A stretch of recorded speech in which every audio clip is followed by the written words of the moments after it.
America और Iran के बीच तनाव अपने चरम पर पहुंच चुका है। इस बीच दो बड़े घटनाक्रम सामने आए हैं। पहला घटनाक्रम तो ये कि ईरान आज इस्लामिक क्रांति की 47वीं वर्षगांठ मना रहा है। इस मौके पर बड़ी संख्या में ईरानी लोग सड़कों पर उतरे, एकजुटता दिखाई। इसके साथ ही अमेरिका और इजरायल के खिलाफ नारेबाजी भी की। वहीं दूसरा जो घटनाक्रम सामने आया है वो सैटेलाइट तस्वीरों को लेकर है। कई मीडिया रिपोर्ट्स में यह दावा किया जा रहा है कि अमेरिका मध्य पूर्व में स्थित अपने सभी सैनिक ठिकानों पर मौजूदगी बढ़ा रहा है। इन सैटेलाइट तस्वीरों में जो दिख पा रहा है वो ये है कि फिर चाहे वो कतर के एयरबेस हों या जॉर्डन के हों या फिर सऊदी अरब के हों, हर जगह पर अमेरिका अपने लड़ाकू विमानों की संख्या को बढ़ा रहा है, टैंकरों की मौजूदगी को बढ़ा रहा है, जिससे ये साफ संकेत मिल रहे हैं कि अमेरिका जंग की तैयारी कर रहा है। तो इन्हीं दोनों ताजा घटनाक्रमों पर आज हम बात करने वाले हैं। नमस्कार, मेरा नाम वैभव है और आप देख रहे हैं तर्कश। हमारे साथ इस बातचीत में कई सारे खास मेहमान जुड़ने वाले हैं,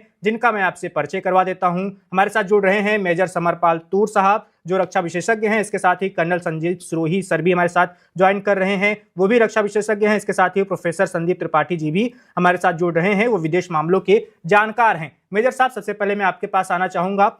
ईरान में आज जो कुछ हो रहा है और जिस तरह से हम देख पा रहे हैं उन तस्वीरों को, जिसमें अमेरिकी सैन्य अधिकारियों की ताबूत दिखाई जा रही है सांकेतिक तौर पर, तो ईरान ये सब करके क्या दिखाने की कोशिश कर रहा है कि वो भी तैयार है जंग के लिए? जी बिल्कुल। ईरान ने बल्कि पिछले 10 दिनों से सबसे हाईएस्ट स्टेट ऑफ अलर्ट पे है। और उन्होंने जो एक्सरसाइज रशिया और चाइना के साथ कर रहे हैं वो स्ट्रेट ऑफ हॉर्मुज में, तो उसको लेके भी काफी दुनिया में वेस्टर्न कंट्रीज की नेवीज और मिलिट्रीज उस पे काफी ध्यान से नजर गड़ाए बैठी हैं। फिर आज एक चाइनीज डिस्ट्रॉयर, जो काफी प्रोमिनेंटली नोन डिस्ट्रॉयर है चाइनीज नेवी का, वो आज यहाँ गल्फ ऑफ एडन की तरफ बढ़ चुका है और मोस्ट प्रोबेबली ये स्ट्रेट ऑफ हॉर्मुज के आसपास ही रहेंगे। तो अब देखना ये है कि ये जो चाइना और रूस के जो नेवल जो कंटिंजेंट है जो एक्सरसाइज के लिए ईरान के साथ आया है, इसका मेन मोडस ऑपरेंडी क्या है, मकसद क्या है, इंटेंशन क्या है। क्योंकि देखिए, अगर ईरान ये सारे जो मैन्यूवर्स कर रहा है मिलिट्री के, तो जायज सी बात है कि इसके अंदर डायरेक्ट कन्फ्रंटेशन, मतलब कि बहुत ही मतलब हम तीसरे विश्व युद्ध की तरफ हम देख सकते हैं। यदि गलती से भी अगर चीन या रूस की कोई भी एक आध डिस्ट्रॉयर या नेवल एलिमेंट अगर वहां मौजूद है और वो डायरेक्ट कन्फ्रंटेशन में शामिल हुआ, तो अमेरिकन फोर्सेस और वेस्टर्न एलाइड फोर्सेस इनकी नेवीज को भी नहीं बख्शने वाली हैं। They will be a prominent sitting target. तो एक तो नंबर ये। दूसरा, देखिए ईरान के आपसी जो उनका जो डेमोग्राफी है, तो इसमें दो गुट बट चुके हैं। एक है लिबरल और एक है ऑर्थोडॉक्स, जो कि खोमेनी का ग्रुप है।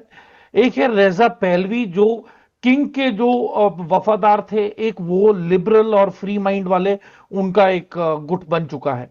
तो जायज सी बात है कि ईरान के अंदर जो इंटेलिजेंस ऑपरेशंस चल रहे हैं, और अगर आप अनुमान लगाएं, जिस मुल्क में 40,000 अगर स्टारलिंक के सेट बरामद हो सकते हैं, तो आप सोचे कि कितने बड़े स्तर पे अभी सैटेलाइट फोन्स भी मौजूद होंगे जिनके जरिए वीडियो कॉल्स की जा सकती हैं।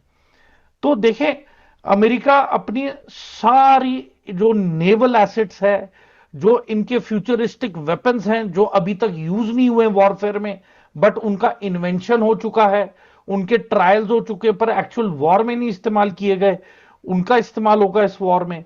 और मैं एक उदाहरण देना चाहूंगा, जैसे GBU-57 है, तो जो भी ग्राउंड पेनिट्रेटिंग बॉम्ब्स थे, इनका पहला इस्तेमाल इन्होंने किया था अफगानिस्तान में।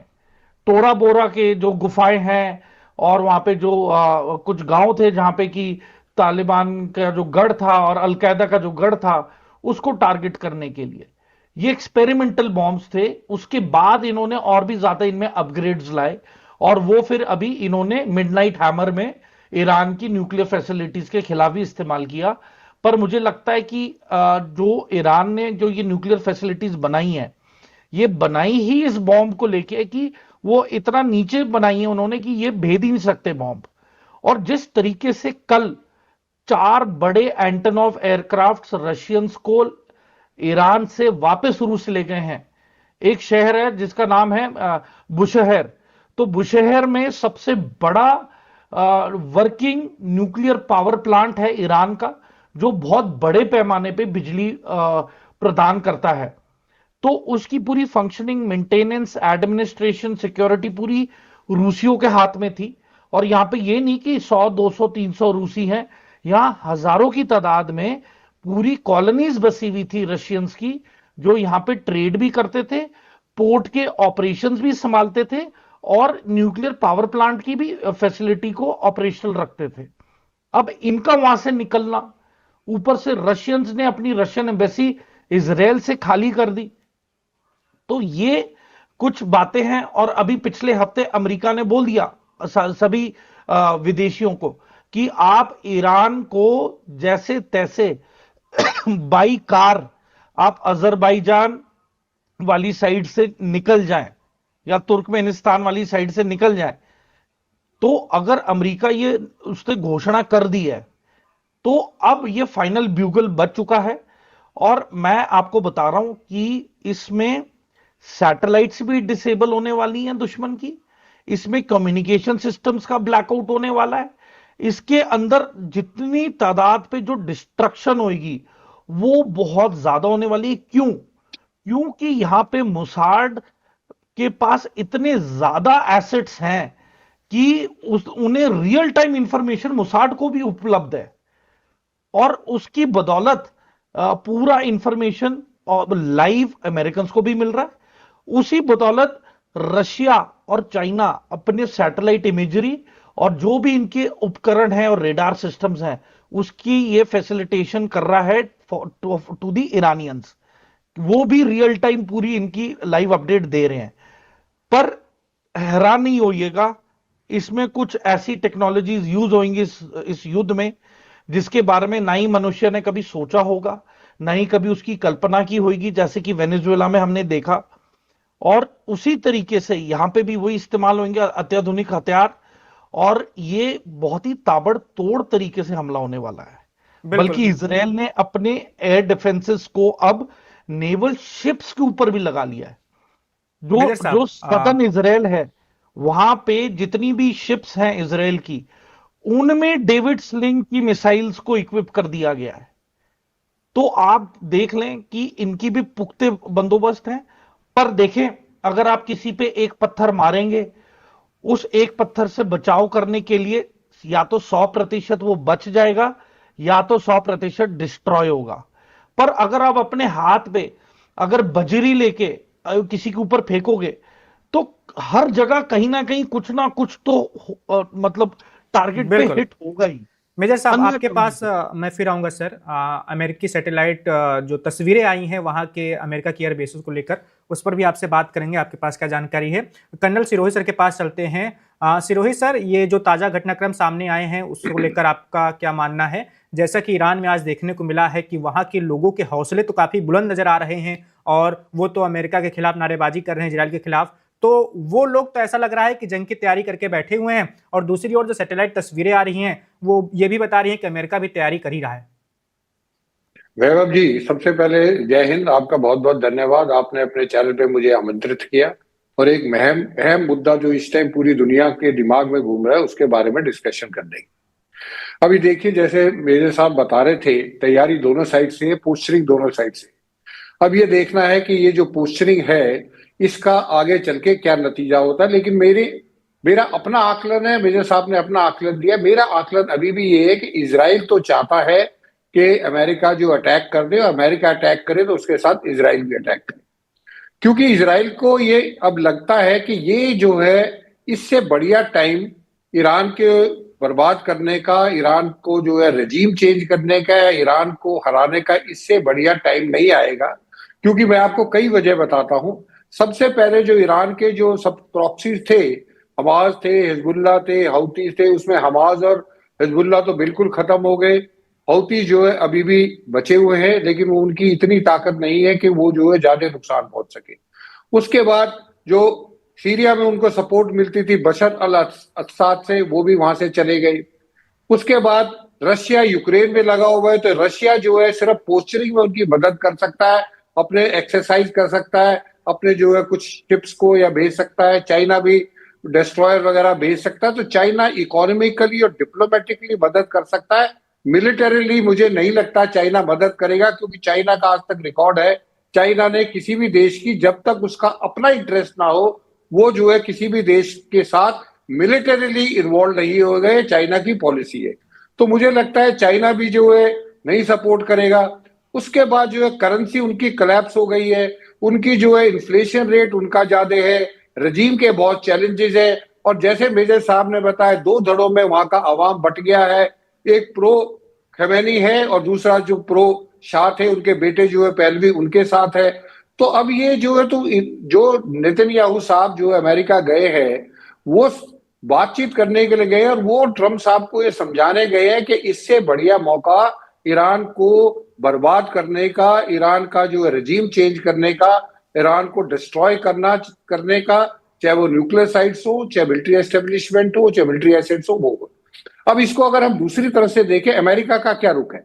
अमेरिका को ये पता है, अमेरिका वो देश है जो कि कई जगह पे बुरी तरह फंस चुका है। आप वियतनाम से शुरू करें, मुश्किल से अमेरिका वियतनाम से निकला था। उसके बाद जो आप इराक वॉर देखिए, जो 2003 में स्टार्ट हुआ था, उसमें अमेरिका को जो बड़ी ज्यादा भारी नुकसान पहुंचा था, और वहां पे भी वो नहीं कर पाए जो वो चाहते थे। क्योंकि अगर आपको रजीम चेंज करना है, तो वहां की जो आम पब्लिक है, जो वहां के अवाम है, उनकी जो आइडियोलॉजी, उसको भी चेंज करना होगा। अगर वहां की आइडियोलॉजी चेंज नहीं है, तो आप गवर्नमेंट किसी को बिठा दे, वो वहां पे जो है आपका जो इंसर्जेंसी बढ़ जाएगी।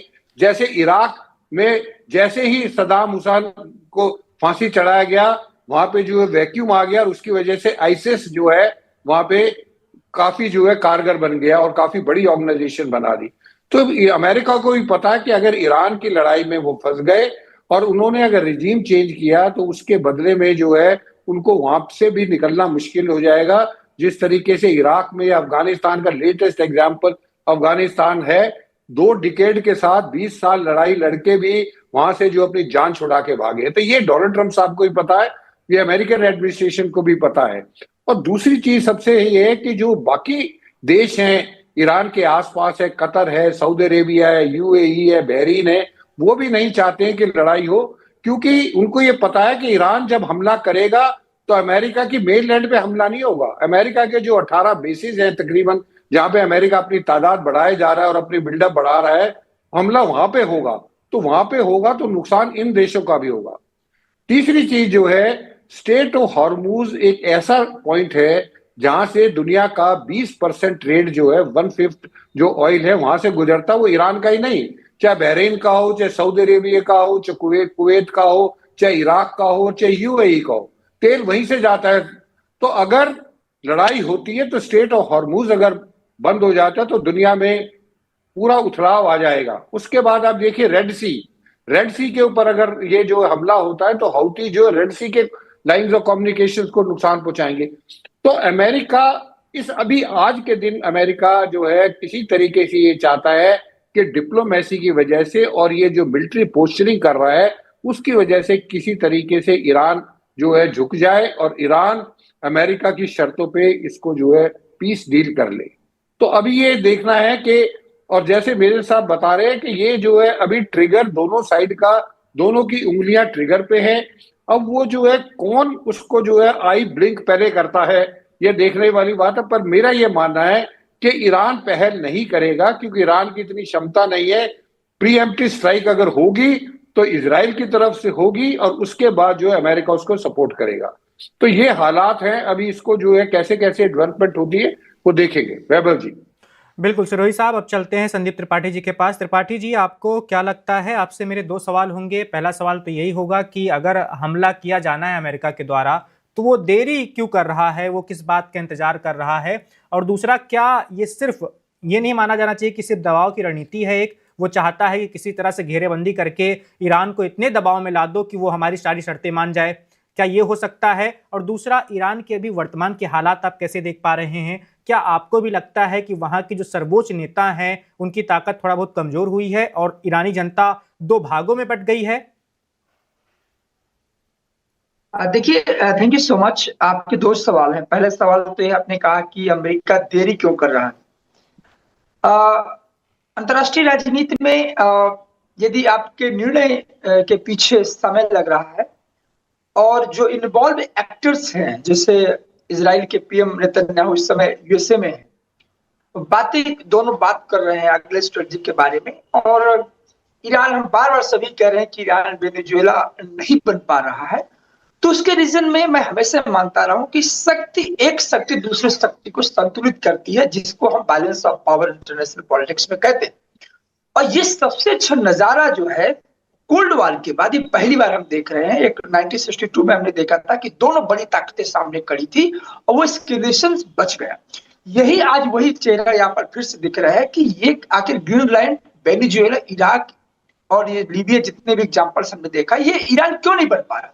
उसका एक प्रिटेक्स्ट है 12 दिन का जो जून में जो अटैक अमेरिका ने किया था और जो रिटेलिएशन ईरान ने किया था, जो खुर्रम मिसाइल के थ्रू ईरान ने इजराइल को जो तहस नहस किया, और इजराइल का जो एक फैंटेसी थी, एक उसको लेकर के सुपीरियोरिटी को लेकर के कि हम सब कुछ सेफ है, हमारा आयरन डोम हमें सेफ करता, उस एरोगेंस को ईरान ने तोड़ा। तो बहुत दिन, ज्यादा दिन नहीं हुए हैं दोनों को, तो दोनों जानते हैं दूसरे की ताकत की। तो मुझे लगता है कि इसके पीछे मैं हमेशा कहता हूं कि डिसीजन जो है, निर्णय है, वो टेबल पर जब जाते हैं टेबल पर, तो उसके पीछे हमारे पास एक स्ट्रिक होती है। और यदि आपके पास स्ट्रिक है, इसका मतलब इस बात फोर्स है भी आप, तो टेबल पर आप बात करते हो। तो टेबल और टॉक्स दोनों चल रही हैं। अब दूसरे पर मुद्दे पर आता है, जैसे कि ट्रंप ने कहा कि ऐसा है कि आप मिसाइल को लाइए अपने टेबल में। तो मैं हमेशा ये बात को कहता हूं कि Trump is the president of United states, he is not a president of United world. ठीक है ना? आप जो डिक्टेट करेंगे वही टेबल पर बातें होंगी। ये कुछ ताकतें अभी दुनिया में बची हुई है, वो नहीं स्वीकार कर सकती है। और हमने देखा भी, चाहे रशिया को ले लीजिए, इंडिया को ले लीजिए, चाइना को ले लीजिए, और ईरान, जो लोग ईरान को कमजोर आंक रहे हैं कि अंडरएस्टिमेट है, वहां ताकत कम, जो मुझे लगता है ईरान को भी समझ नहीं पा रहे हैं। देखिए, दो चीजें होती है, एक आपकी ताकत है और एक आपकी एक विल पावर, इच्छा शक्ति है। मुझे लगता है कमजोर राष्ट्र के लिए इस समय ईरान एक दृष्टांत है, एक केस स्टडी है। समझना पड़ेगा कि मरना तो है ही है, यदि मरना है तो आपसे लड़ेंगे। और यही इच्छा शक्ति ईरान को अलग करती दुनिया के अलग देशों को, कि आपको लड़ना तो लड़ना है। तो मुझे लगता है कि मनोबल के आधार पर, इच्छा शक्ति के आधार पर भी ईरान बहुत टॉप में, उतना इच्छा शक्ति अभी अमेरिका में नहीं बची है जितना इस समय खामेनी साहब के। पहली बात। दूसरा पॉइंट ये है कि अब मैं आपके पास आता हूं कि जो असंतोष ईरान के अंदर, हम ये नहीं कह सकते कि दुनिया के हर कंट्री के अंदर असंतोष होता है। जो एथोटोरियन कंट्री है, जो डेमोक्रेटिक कंट्री, सबका संतोष का चरित्र अलग अलग है। ठीक है? अब बात यह है कि किस असंतोष की बात करते हैं। क्या आप रिजीम चेंज कराना चाहते हो? आप अभी अभी हमारे को पैनलिस्ट बता रहे थे कि इतने सैटेलाइट लगे हुए हैं, स्टारलिंक लगे हुए हैं एलन मस्क के वहां पर। ये क्या हो रहा है? रिजीम चेंज का जो एजेंडा है अमेरिका का, आज की नई बात है। तो वो आप उसको फ्यूल करें, राजा पहले। त्रिपाठी साहब, ईरानी लोग आर्थिक दिक्कतों का सामना तो कर ही रहे हैं। वहां की मुद्रा इतनी ज्यादा कमजोर हो गई है, अर्थव्यवस्था कैसी है, हालात तो आपको पता ही है जी। अब ईरान आपकी बात से सहमत है कि अर्थव्यवस्था वहां बहुत ही डावाडोल है, लेकिन सोल्यूशन क्या है ईरान के लोगों के पास? क्या वो अमेरिका के गोद में जा चले जाए? क्योंकि 1979 में जो क्रांति हुई थी, यही उस समय भी स्थिति यही थी। वहां उस समय भी यही हाहाकार मचा था, तो वहां पे क्रांति हुई। तो अमेरिका, जो ईरान की जनता जानती कि राजा पहलवी आएंगे तो यहाँ पे अमेरिका आएगा। और इराक की स्थिति आप देख लीजिए, जब सद्दाम हुसैन गए तो इराक की क्या स्थिति हो गई है, सीरिया की क्या स्थिति हो गई है। तो इन ईरानियन लोगों को मालूम है कि एक बार यदि रिजिम चेंज होती है तो वहां की क्या सीरिया की स्थिति बहुत अच्छी हो गई है। सीरिया के जो हेड ऑफ स्टेट है कौन इस समय है? आईएसआई का बंदा है।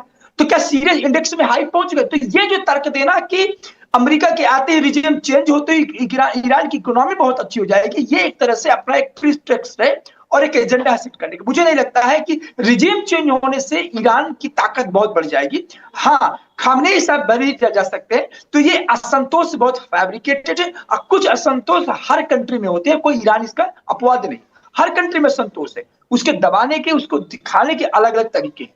तो मुझे लगता है कि जो दूसरा पॉइंट आपका है असंतोष वाला, इट इज फुली मैनेज्ड। ये पूरी तरीके से मैनेज है। और इसमें बहुत, इसीलिए ईरान यदि आज तक 40 सालों तक वेस्टर्न फोर्सेस को यदि सामना किया है, उसका रीजन यही रहा कि उसके अंदर एक मैस्कुलिनिटी है, लीडरशिप पे पावर, और सबसे ज्यादा लड़ने की क्षमता। उसके जो मिसाइल्स हैं, उसके जो ड्रोन्स हैं, वो बता दिया है कि हम आपको निस्तानाबूद करने के लिए। इसीलिए दोनों आप करियर जो देखिए, एयरक्राफ्ट करियर देखिए, दोनों खड़े हुए हैं, सिर्फ पोस्टनिंग कर रहे हैं। क्यों नहीं, आप अटैक कर दीजिए ना।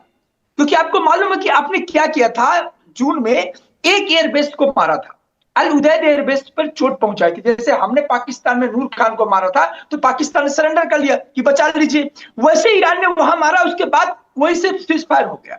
तो आपको ताकत से लड़ना पड़ेगा और आपको आना ही पड़ेगा लड़ने। ऐसा नहीं कि अमेरिका जहां चाहेगा, अभी वो कहेगा कि न्यूक्लियर बंद करो, फिर कहेगा मिसाइल बंद करो। ये क्या है? This is the rule based order. ये रूल बेस्ड ऑर्डर है। ये ऑर्डर रूल बेस्ड कभी हो ही नहीं सकता। ये ऑर्डर है पावर बेस्ड। तो पावर मुझे लगता है खामनेई साहब के पास भले ही वो मिलिट्री माइट नो जो अमेरिका के पास है, लेकिन लड़ने की जो विल पावर है वो बहुत हाई है, और इसीलिए ये अभी रुका हुआ है। जंग की संभावनाएं आपको कितनी नजर आ रही हैं? जी सॉरी, क्वेश्चन जंग की आपको कितनी संभावना नजर आ रही है? जंग पूरी तरीके से होगा, इसमें कोई दो राय नहीं। जंग होगा, होकर it is bound to happen, ये होगा। एस्केलेशन बस ये है कि तैयारियां किस लेवल की, अमेरिका कहां तक अपनी तैयारी कर रहा है, ईरान कहां, ये रुकने वाला नहीं है। इस बार जंग होगी, और ये जंग का जो प्रभाव बहुत ग्लोबली होगा। ये रशिया यूक्रेन नहीं होगा, मैं हमेशा कहता हूं, क्योंकि जो सप्लाई चेन डिस्ट्रप्शन यहां से होगा वो। और एक बात और बात, अभी चाइना की बात हो रही थी कि चाइना इन्वॉल्व नहीं होगा। आपको बता दें, वेनेजुएला एक धोखा था चाइना के लिए। चाइना को इतना एक्सपेक्टेशन नहीं था कि रातों रात सरेंडर वहां पर कहानी हो जाएगी। यहां रातों रात कहानी होने नहीं होने वाली। यहां पर S-500 रशिया का पहुंच चुका है, सैटेलाइट सहयोग चाइना का है पूरी तरह से, और China is the biggest beneficiary of Iran oil.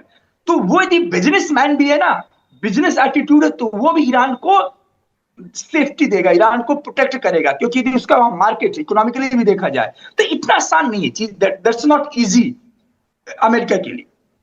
बिल्कुल। अब मेजर साहब के पास चलते हैं। मेजर साहब, जैसा कि भी त्रिपाठी जी ने कहा, उन्होंने S-500 का जिक्र किया था, कि आपको भी लगता है, आपके पास ये जानकारी है कि ईरान को रूस के द्वारा S-500 मिल चुका है, और चीन किस तरह की मदद कर रहा है? आखिरी बार जब आपसे बातचीत हुई थी तो आपने कई सारी मददें बताई थी जो चीन कर रहा है। अभी ताजा क्या क्या मदद मिली है ईरान को, चीन की तरफ से, रूस की तरफ से, और ईरान अभी कितनी ज्यादा और पुख्ता तैयारियां कर चुका है अपनी?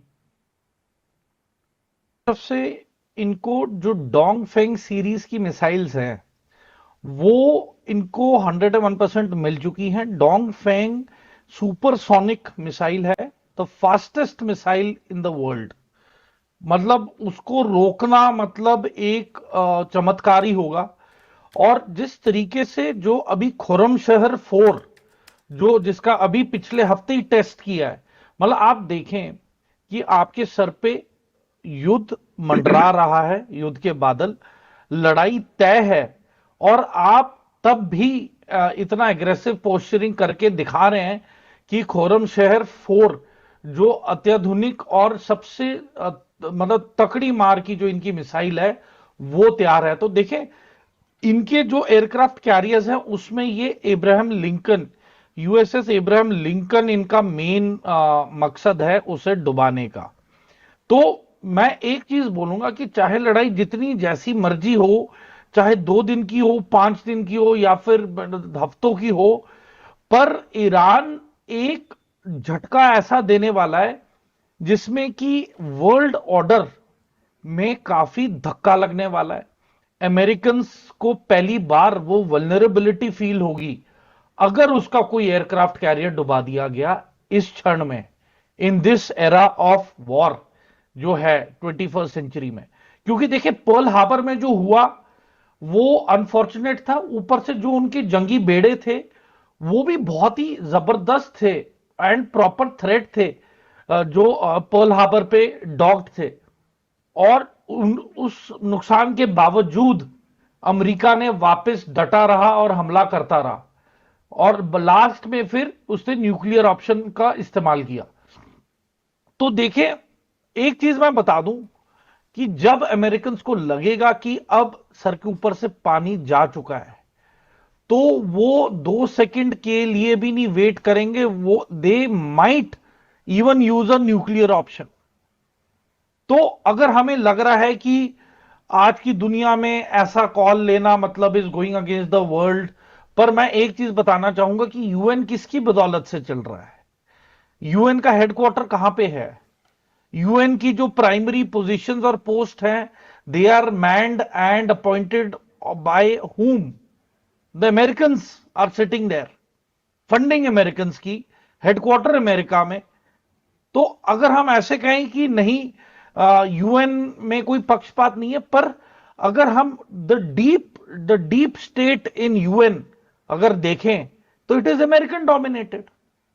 तो मुझे नहीं लगता कि अमेरिका यहां पे कोई परमिशन लेने वाला है।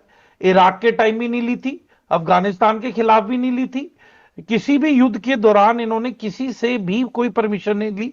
दे have just gone in and gone for a war. तो इधर भी वही होने वाला है। बस ये है कि ईरान मरता क्या नहीं करता, अपना पूरी माइट लगाएगा इसमें। और एक और चीज बता दूं, जैसे डोंगफेंग सीरीज है, S-500 है, तो S-500 आप सोचे कि 500 किलोमीटर का तो दायरा वैसे ही आउट ऑफ बाउंड्री हो गया है।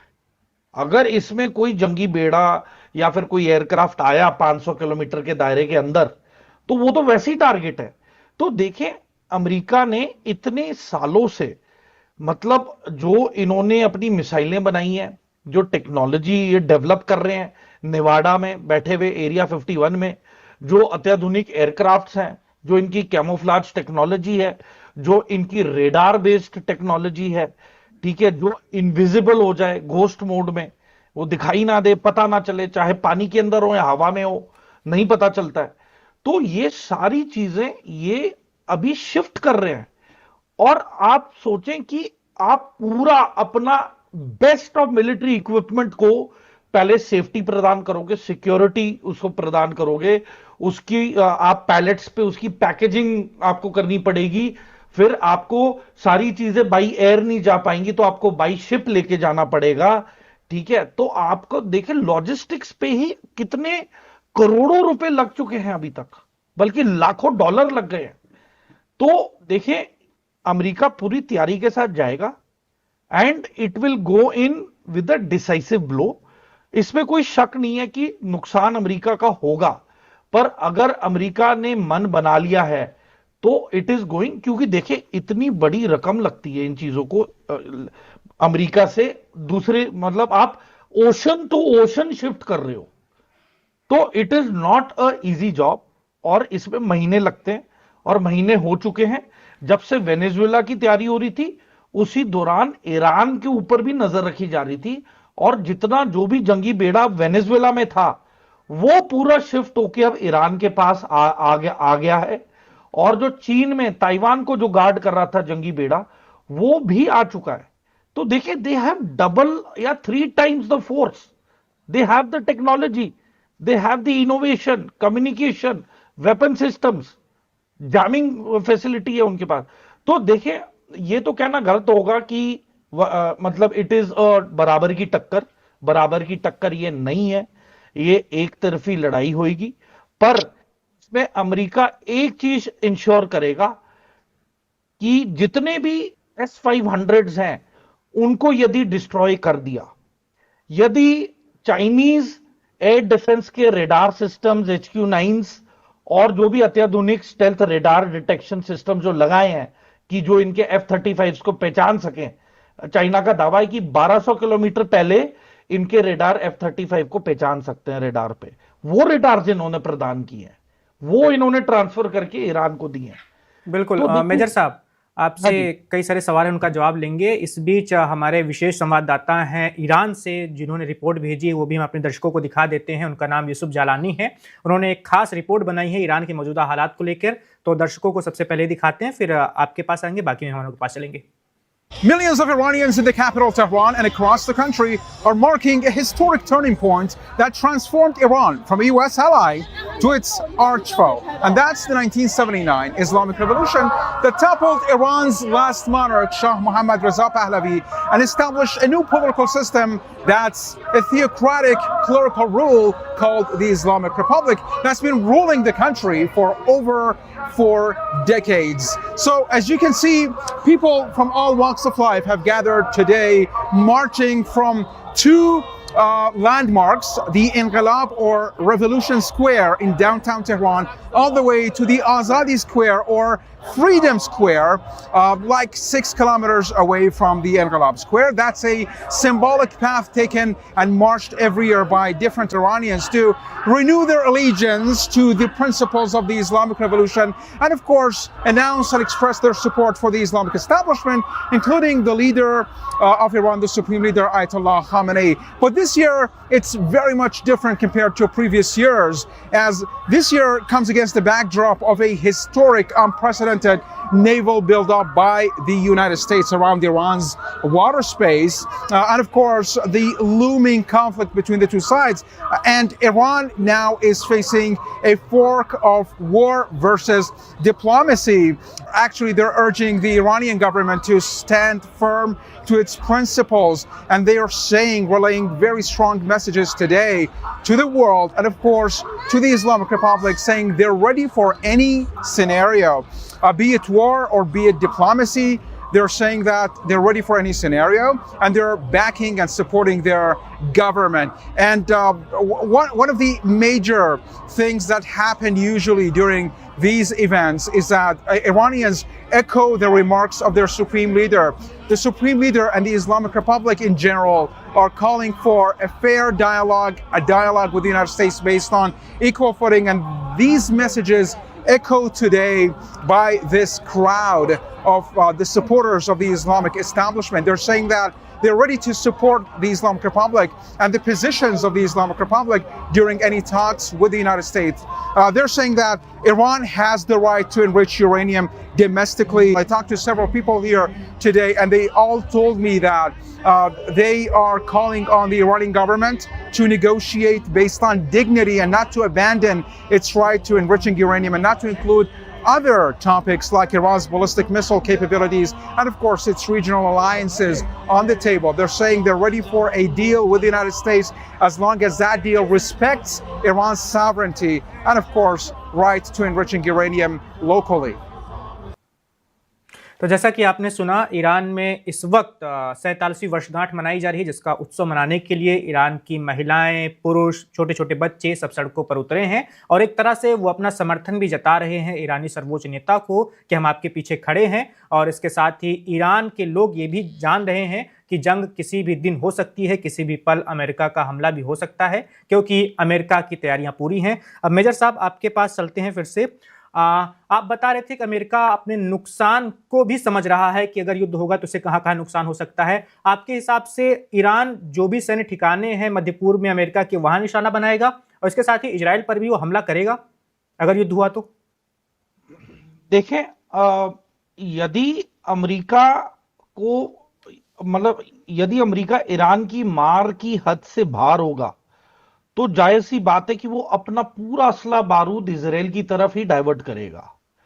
और एक और चीज मैं बता दूं कि ये जो प्रॉक्सी लड़ाई है चाइना और रशिया और नॉर्थ कोरिया की ईरान के जरिए अमेरिका के खिलाफ, कोई भी एलिमेंट, चाहे कोई लेटेस्ट इनका F-35 हो, इनका F-22 रैप्टर हो, इनके ड्रोन हो, जो चीजें इनके मुल्क के अंदर क्रैश होके गिरेंगी, ये सब की सब स्मगल आउट होके ये चाइना के हाथ में जाने वाला है, ये रूसियों के हाथ में जाने वाला है, ये उत्तर कोरिया के हाथ में जाने वाला है।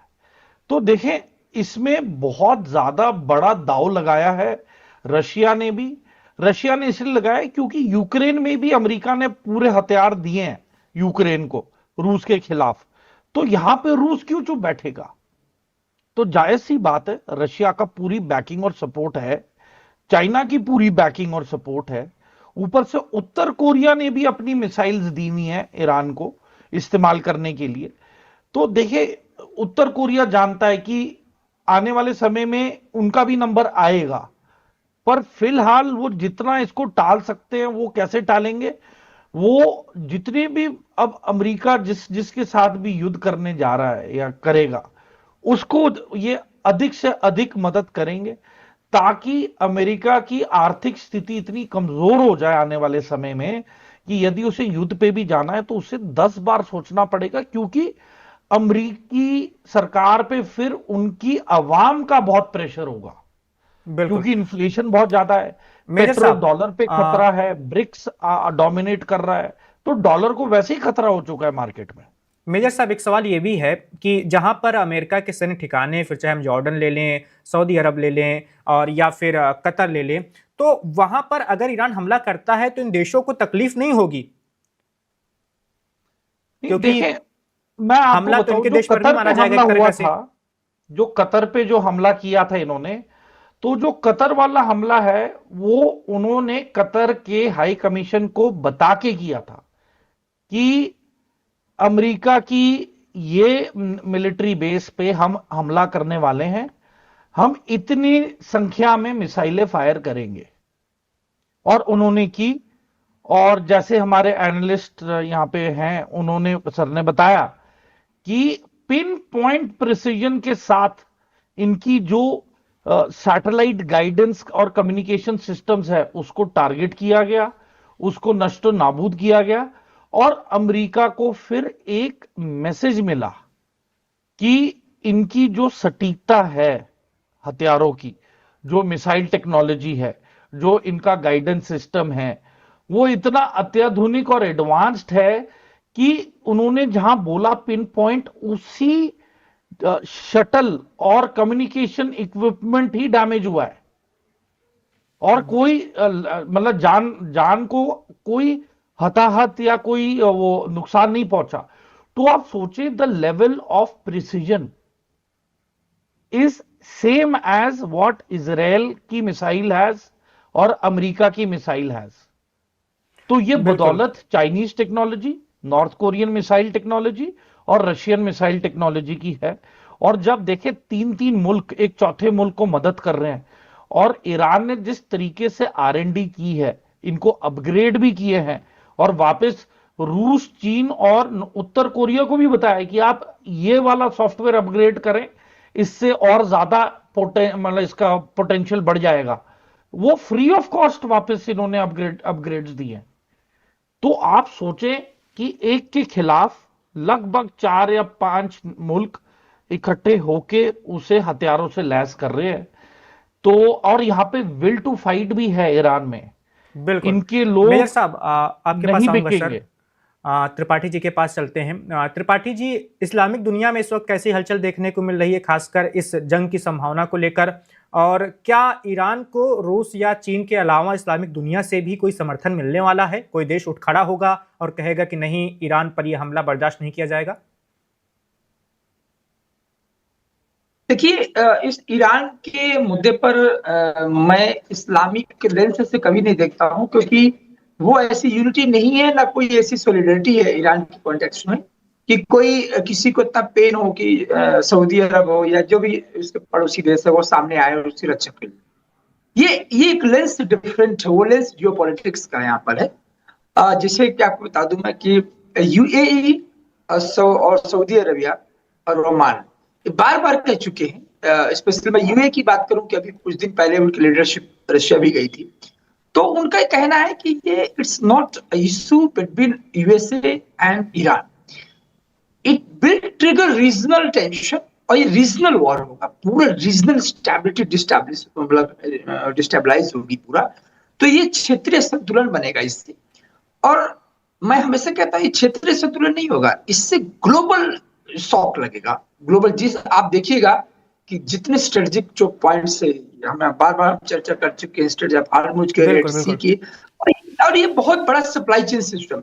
तो आप यहाँ इसको ईरान को पूरे जियोपॉलिटिकल एंगल से देखिए, इसे मुस्लिम फैक्टर कहीं नहीं है, क्योंकि वो यूनिटी नहीं है और ना कोई इनके साथ आपस में एक राइवलरी भी है, बट वो डरे हुए हैं। यदि सऊदी अरबिया और ये बार बार कह रहे हैं अमेरिका से कि प्लीज रुक जाइए, और बैक टू डिप्लोमेसी से चैनल से बातचीत हो रही है कि हमला मत कीजिए, क्योंकि उनको लगता है कि वो टारगेट सबसे पहले सऊदी अरब पर जाएगा। अलुदैद में हमने देखा ही कि कैसे कतर पर किया, जून में अटैक हुआ था, वो एक सांकेतिक था कि हम छोड़ेंगे नहीं सबसे पहले। और ईरान की जो मिसाइलें, सबसे पहले आप नोट कर लीजिए कि जब ये वॉर स्टार्ट होगा तो सबसे पहले एयरबेस, क्योंकि ग्राउंड जो ऑपरेशन वहां उसको टारगेट मिलेगा। ईरान की जो ICBM है, खुर्रम मिसाइल है, वो तो जाएंगी, वो लास्ट है, लेकिन जो रीजनल है, इसलिए मैं कहता हूँ रीजनल एस्केलेशन बहुत होगा, तगड़ा होने वाला है। और इसलिए बार बार फिर कह रहा हूँ कि ये रशिया यूक्रेन नहीं है कि मात्र 2 जगह हो रहा सीमित है।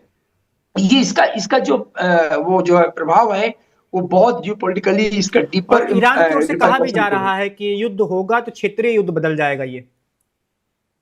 ऑफ कोर्स देखिए, मैं हमेशा कहता हूं कि उसके पास कुछ भी नहीं है, नथिंग इज टू लूज। जब आपको ये लग जाता है कि हमारे पास खोने के लिए कुछ नहीं, तो फिर लड़ना है। और उसके पास जो मिसाइल का जखीरा है, वो आप एआई वर्जन जो वीडियोस जो प्ले करते हैं और क्या दिखाते हैं उसमें कि हमने आपके यूएसएस अब्राहम लिंकन को मार दिया, हमने जॉर्ज जो उनका बुश वो एयरक्राफ्ट कैरियर उसको भी वो कर दिया। तो ये पोजिशनिंग जो है, क्या कहते हैं कि we are ready for that. तो मुझे लगता है कि अब देखते आगे क्या होता है। बहरहाल जो अभी तक अमेरिका की तरफ से जो थ्रेटनिंग है, उसका कोई मतलब नहीं है कि ये बहुत टफ डिसीजन होगा, टफ पनिशमेंट होगा। ये ट्रंप की धमकी का कोई असर नहीं ईरान के अंदर। ये धमकी वहां असर देते आप कमजोर होते हो दोनों से। तो कमजोर इतना ईरान नहीं है। लेकिन त्रिपाठी जी, अंदर खाने ईरान ये तो चाह रहा है ना कि युद्ध टल जाए, वो बातचीत की पेशकश भी कर रहा है। वहां के फिर चाहे विदेश मंत्री हो या राष्ट्रपति हो, खुद कह रहे हैं कि हम अपने परमाणु संयंत्रों का निरीक्षण करवाने के लिए तैयार हैं। जो न्यूक्लियर साइट्स हैं वहां पर आकर निरीक्षण कीजिए, हम कोई परमाणु बम नहीं बना रहे। तो ये भी तो कहा जा रहा है ईरान की ओर से। ये इस समय सब ये मजाक है। मैं आपको बता दूं, डिप्लोमेसी का एक मजाक का चेहरा होता है, जैसे कि टॉक एंड टेंशन चलती है। अब आप टॉक शब्द है, कहाँ ठहरता है? ये वहां ठहरता है जहां पर ताकत होती है। ताकत है तो बातचीत होगी, ताकत है तो जैसे आप अलास्का में देखिए, अलास्का में बात कौन करने गए था? पुतिन और ट्रंप थे। वहां जेलेंस्की नहीं आए थे ना। तो ये बहुत समझना होगा थोड़ा यथार्थ दुनिया को, जो यथार्थ पॉलिटिक्स, इंटरनेशनल पॉलिटिक्स का जो यथार्थ चेहरा है कि हम आपसे बात करेंगे। क्या बात करेंगे? आप बात करना ही नहीं चाहते, क्योंकि जिससे बात करना है वो आपको डिक्टेट कर रहा है। वो कह रहा है कि आपको सिर्फ न्यूक्लियर पर बात कर, मतलब मैं चारों बिंदु पर बात करूंगा। मिसाइल आपको बंद कर दीजिए, न्यूक्लियर बंद कर दीजिए, प्रॉक्सीज बंद कर दीजिए, सब कुछ बंद कर दीजिए और आपको सरेंडर कर दीजिए। ये उसके बात का आधार है। तो बात वहां होती है जहां पर थोड़ा बहुत स्पेस होता है, यहाँ कोई स्पेस नजर नहीं आता है। तो ये डिप्लोमेसी एक शब्द है कि जब वॉर के टाइम में ये शब्द चलता रहता है, गूंजता है इकोसिस्टम में, लेकिन इसका सब्सटेंशियली कहीं पर एग्जिस्टेंस नहीं। बिल्कुल त्रिपाठी जी, अब आखिरी सवाल की ओर बढ़ते हैं, क्योंकि हम इस बातचीत के आखिरी पड़ाव पर पहुंच चुके हैं। फिर आखिरी सवाल आपसे लेंगे, उसके बाद फिर मेजर साहब के पास चलेंगे, उनसे भी आखिरी सवाल का जवाब लेंगे। आपको क्या लगता है, अगर हमला होता है अमेरिका के द्वारा, इतना तो तय है कि अमेरिका ही हमला करेगा पहला, ईरान की ओर से पहला हमला नहीं होगा, आपकी बातों से लगा मुझे, तो हमले का स्वरूप क्या हो सकता है? क्या ये सिर्फ एक हवाई हमला होगा या फिर जमीनी लड़ाई की भी तैयारी की जा रही है? ईरान में अमेरिका अपने सैनिकों को उतार भी सकता है? देखिए, अभी तक अमेरिका की जहां भी थोड़ा बहुत कुछ जीत हुई है, वो एयर पर ही हुई, एयर स्पेस के थ्रू हुई है। ग्राउंड में उसका इतिहास, वेनेजुएला का मैं नहीं मानता हूं। वेनेजुएला को कभी भी केस स्टडी मत लीजिएगा। वो तो पूरी फुली मैनेज था। वेनेजुएला के जो लोग थे वो पूरी तरह के उनके साथ में थे, वहीं से लोगों ने धोखा दिया। यहाँ वो सीन नहीं है। यहाँ जो थोड़ा बहुत था उन्होंने क्रैकडाउन कर दिया है। ये खामनेई साहब ने सबको सही कर दिया है। ठीक है, अब क्या है, पूरा ईरान तैयार है और ईरान के लोगों को, तो मैं आपके क्वेश्चन पर आता हूं कि ये एयर पर होगा, ग्राउंड ऑपरेशन पर नहीं होगा, क्योंकि ग्राउंड ऑपरेशन पर उतना ज्यादा उसके पास स्पेस नहीं है जितना कि अमेरिका की रणनीतिक तैयारी है। तो वहां पर अमेरिका आगे है। अब यदि ईरान जो है उस एयर अटैक को रोक पाता है, जहां तक उसकी जो तैयारी, यदि यहाँ पर रूस और चाइना सामने आते हैं, तो मुझे लगता है कि एयर पर थोड़ा ईरान कमजोर है, लेकिन ग्राउंड ऑपरेशन पर ईरान मजबूत है। बिना ग्राउंड ऑपरेशन के क्या खामनेई को हटाया जा सकता है सत्ता से, आपको लगता है? कभी नहीं, वो कभी तो नहीं। बंकर में छिपे होंगे। नहीं नहीं, ये हम आप कह रहे हैं कि बंकर में छिपे हैं, ये मीडिया कहती है बंकर में छिपे हैं। वो अभी एड्रेस कर रहे हैं, और अभी जो उनका दिखाई रहे थे कि जो उन्होंने अपना इंडिपेंडेंट वो सेलिब्रेशन कर रहे हैं आजादी का, तो ये पोस्चरिंग है, ये अमेरिका की पोस्चरिंग है। बंकर वो कहीं भी छिपे होंगे, अमेरिका को जवाब देने के लिए ईरान तैयार है, आप समझिए। चलिए मेजर साहब के पास चलते हैं। मेजर साहब, इस बातचीत की आखिरी टिप्पणी आपसे लेंगे। आपसे मैं कई बार इस सवाल का जवाब ले चुका हूं, फिर भी इस सवाल को मैं आपसे पूछ रहा हूं, क्या अमेरिका जमीनी लड़ाई भी लड़ सकता है ईरान में? क्योंकि अभी कुछ दिन पहले देवनाथ सर से बात हो रही थी, वो बता रहे थे कि A-10 विमान जो है वो जॉर्डन में लैंड कर रहा है अमेरिका का, और जिसे माना जाता है कि वो जमीनी लड़ाई के लिए ही सहयोग करता है। तो आपको लगता है कि अमेरिका क्या दूसरी रणनीति भी तैयार कर रहा है? पहली रणनीति हवाई हमला होगी, दूसरी रणनीति जमीनी लड़ाई? बिल्कुल, ये एक काफी सिमिलैरिटी होगी ऑपरेशन डेजर्ट स्टॉर्म जैसे, उसी के तरह होगा।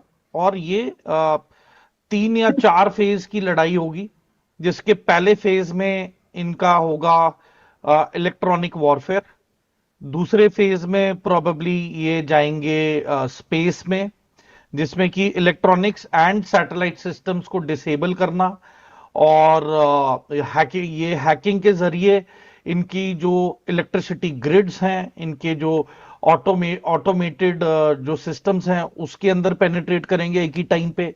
फिर तीसरा, जो इनकी इलेक्ट्रिसिटी ग्रिड्स हैं उनको टेक आउट करेंगे, क्योंकि एक बार यदि इन्होंने इनकी बिजली मतलब हटा दी, फिर धीरे धीरे आप देखेंगे कि इनका ओवरऑल कम्युनिकेशन डिसइंटीग्रेट होना शुरू होगा, क्योंकि इनकी जो बैटरीज हैं या जो इनके जनरेटर्स हैं वो भी टारगेट किए जाएंगे बाई एयर, उन्हें भी डिस्ट्रॉय कर दिया जाएगा।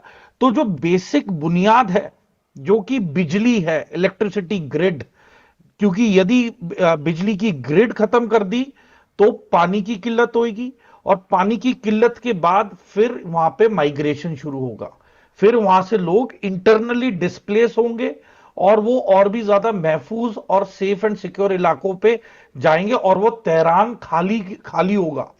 तेहरान ज्यादा से ज्यादा IRGC और जो खोमेनी के जो सपोर्टर हैं वो ही सिर्फ रहेंगे। बाकी मुझे नहीं लगता कि जो अमेरिका के पक्ष के लोग हैं वो वहां पे उनका रहना वहां पे महफूज रहेगा, बल्कि अमेरिका खुद फिर प्रोपोगंडा पैम्फलेट गिराएगी लड़ाई से पहले कि आप निकल जाएं, आपको आखिरी वार्निंग दे रहे हैं।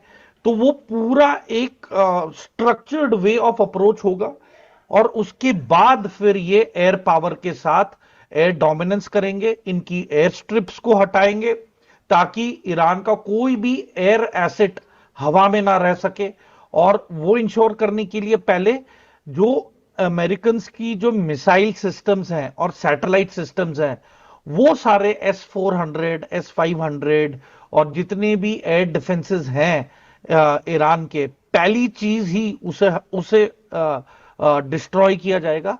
एक बार एयर डिफेंसेस डिस्ट्रॉय हुए, फिर मेरी जो बताई हुई बातें हैं they will fall in place, and last में उन्हें सिपाही उतारने ही पड़ेंगे। There will be boots on the ground. कोई ये क्यों नहीं बात कर रहा है कि जितने भी मिलिट्री बेसेस इन्होंने खाली कर दिए हैं तो इनके सिपाही कहां हैं?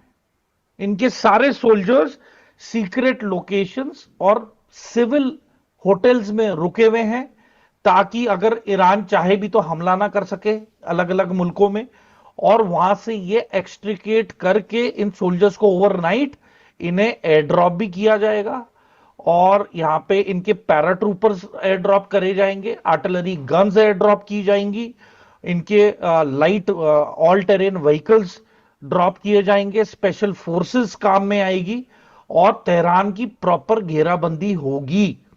और एक बार तेहरान की घेराबंदी हो गई, उसके बाद ये फिर जो फंदा है उसे कसेंगे और धीरे धीरे करके अंदर घुसेंगे। पर ये लड़ाई एक दिन की नहीं है, ये आने वाले बहुत महीनों तक चलेगी। It is not a matter of a day और वीक्स और मे बी मंथ्स भी नहीं, शायद लंबाई हो, जैसे कि सीरिया में सेक्रेटेरियन वायलेंस है। तो आप ये देखें कि जितने भी शिया फाइटर हैं पूरी मिडिल ईस्ट में, आपको क्या लग रहा है वो महफूज है?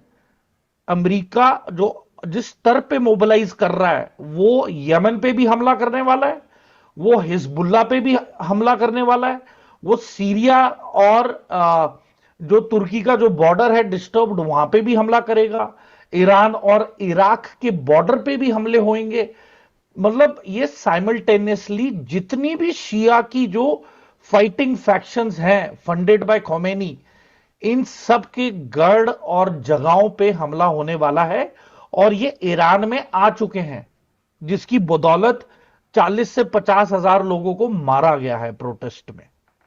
तो वो आधे इन्होंने कत्लेआम किए हैं, जो शिया फाइटर हैं, जो ईरानियन रिपब्लिकन गार्ड के इशारे पे हरकत करते थे और काम करते थे। तो देखिए आने वाला समय बहुत ही it will be very destructive for Iran, बल्कि मुझे नहीं लगता कि इसके बाद कोई पहल करने की जरूरत करेगा अमेरिका के खिलाफ इस युद्ध के बाद। बिल्कुल मेजर साहब, आपका बहुत धन्यवाद, और संदीप जी आपका भी वन इंडिया के साथ जुड़ने के लिए और बातें साझा करने के लिए बहुत धन्यवाद। सिरोही सर भी हमारे साथ जुड़े थे, उन्होंने भी बताया कि अभी मौजूदा हालात कैसे हैं और क्या कुछ हो सकता है। और जैसा कि संदीप जी ने बताया कि ईरान की तैयारियां भी काफ़ी पुख्ता हैं, वो भी बहुत मजबूती से डटा हुआ है, वो भी पलटवार करेगा। और मेजर साहब ने बताया कि ये हमला जो है वो कई चरणों में हो सकता है। पहले चरण में हो सकता है कि साइबर हमला किया जाए, उसके बाद फिर हवाई हमला होगा, और आखिरी चरण में मैदान में उतरेंगे सैनिक अमेरिका के। तो इसकी संभावना जताई है मेजर साहब ने। तो फिलहाल तक की जो भी अपडेट थी वो हमने आपको बता दी है। ईरान अमेरिका के बीच तनाव बढ़ा हुआ है, जंग के हालात बने हुए हैं, और जैसा कि संभावना जताई जा रही है आने वाले दिनों में युद्ध तय है। Subscribe to One India and never miss an update. Download the One India app now.